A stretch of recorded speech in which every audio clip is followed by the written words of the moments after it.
আমরা এখন খাবারের স্বর্গ রাজ্য পেশোয়ারে আছি আর পেশোয়ারের ইফতার করবো আজকে আফগানি কাবুলি পোলাও দিয়ে। स्पेशल बांग्लादेश वालों को हम कह रहे हैं कि एक बार आओ खाओ फिर बार बार आओ बार आओ। উর্দুতে একটা কথা আছে ভাই, উর্দুতে একটা প্রবাদ আছে, পাকিস্তান আকে अगर पेशोवर नहीं आए तो आए क्यों? আয়ে কি ভাই?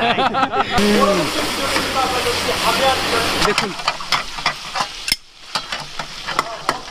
পেশোয়ারের সেই বিখ্যাত দুম্বা, আর এটা দিয়েই কিন্তু এখানকার মানুষ ইফতার করে। এটা ক্ষীর আলী বুখারা, আলী বুখারা ভাই মুরব্বা আনে তোমারা पश्तो पश्तो পশতু बांग्लादेश जिंदा বাংলাদেশ জিন্দাবাদ। তো তাদের যে ইফতারের খাবার দেখুন সামগ্রী যে আমাদের থেকে কতটা ভিন্ন। আমরা মুড়ি পেঁয়াজু এগুলো খাই, কিন্তু তারা একদম ডিফারেন্ট কিছু খায়। So what's up guys, আমি এখন আছি পাকিস্তান